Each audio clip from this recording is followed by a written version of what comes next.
The world's fastest wind gusts.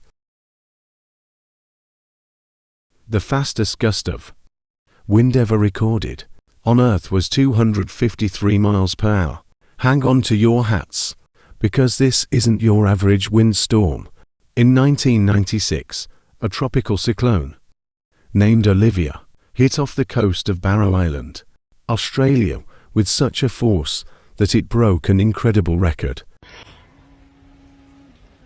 According to the Weather Channel, Olivia's eyewall produced 5 extreme 3/8-second wind gusts, the peak of which was a 253 miles per hour gust, which blew past the previous wind record of 231 miles per hour, set in Mount Washington, New Hampshire back in 1934.